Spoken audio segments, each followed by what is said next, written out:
I'm Jim Brogan. I was born here. I've been here all my life. I have 2 degrees from the University of Tennessee. So we do wealth management and retirement planning. So what does that really mean? Anything in your life that could impact your finances, whether it's investing money, whether it's how to structure income, if we can optimize our taxes, so we serve people. And that's part of our mission statement. We serve people. Hi, everybody. Thanks for checking in with your evening weather update. Sure hope you had a great day. It was hot today, but not as hot as it was over the last couple of days. Thank goodness for that. We were actually a few degrees shy of the forecasted high.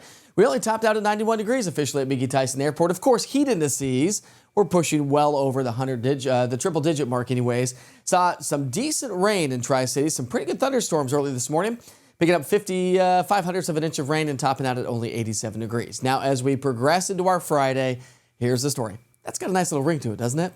Oh, it's Friday. It's right around the corner. We're going to start the morning off with temps in the 60s and 70s. As we progress through the day, we're going to be in the upper 80s to low 90s, so a little more seasonable weather like today. Upper 80s, low 90s. Our average high for this time of the year is 89 degrees, so we're in the peak heating of summer right now, and that's going to last for quite a while, actually. Heat indices are going to be pushing over 100 degrees in many locations, but maybe not nearly as hot. Now, we still have a heat advisory for Fentress and Cumberland County, back into Middle Tennessee, up into Kentucky, but the rest of East Tennessee is currently not under a heat advisory for our Friday. But we do have a risk for strong to severe thunderstorms like we did today. A level 1 risk by the Storm Prediction Center, so I'm going to go isolated in nature, but if we see anything, it's going to be damaging wind gusts. Low when it comes to hail, medium category for isolated localized flooding and flash flooding, and not a chance, not even the environment. Now, I know I typically say, well, you can never throw that out during severe weather, but this is not like an organized severe weather system. These are pop-up severe thunderstorms due to the heat, humidity, and instability due to that summertime air. So let me go back to the futurecast here for a second. We'll pick up our timeline Friday morning. No major issues whatsoever. We start off nice and clear. Again, if you got the rain today, you'll see some fog developing early in the morning. And then we're going to see a little bit more movement of showers and thunderstorms throughout the day on Friday. Not a lot, but at least they're not going to sit perfectly still like they have over the last few days. So a better chance for a little bit better coverage of rainfall through the day on Friday. So we've elevated those rain chances, and you can see that we are going to see a little bit better coverage of rain by Friday evening. So something to kind of keep in mind if you have outdoor plans. Again, some of those could become strong to severe. So make sure that you stay in the know.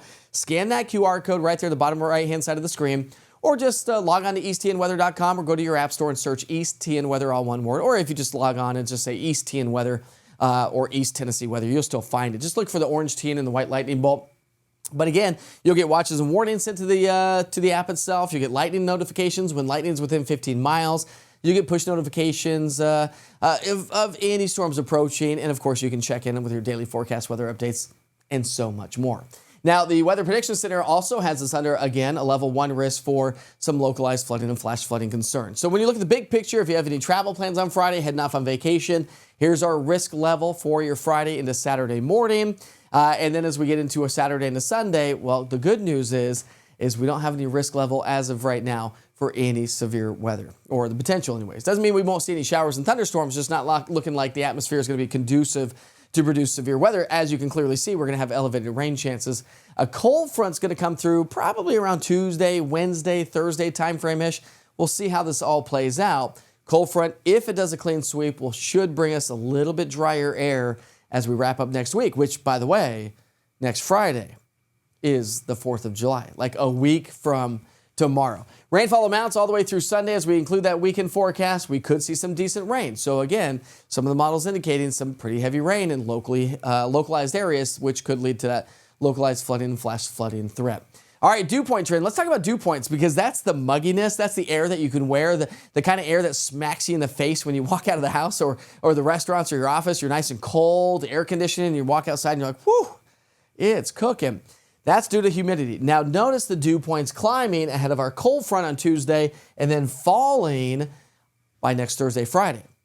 If this forecast holds, that means the 4th of July, hopefully, fingers crossed, that we don't see any showers and thunderstorms, but it's the 4th of July. We always know we typically see afternoon thunderstorms. Heat indices, we're going to be in the 90s and low 100s. So even though our air temperatures are going to be right around those averages, upper 80s to low 90s, high humidity still makes it feel a lot hotter. That puts stress on our bodies. All right, here's your 7-day forecast. 90s across the board. Going to be dropping in the upper 80s, average temperatures Tuesday, Wednesday. But either way you slice it and dice it, more seasonable weather is on the way over the next 7 days. All right, we sure hope you have a great night. Wake Up with the Witcher starts off at 6 o'clock in the morning. Download the East Tennessee Weather app. Scan that QR code. Track the storms. The interactive radar gives you past, current, and future radar of 2 hours. The notifications are life-saving and just can help you out in general. All right, have a great night. We'll see you back here tomorrow.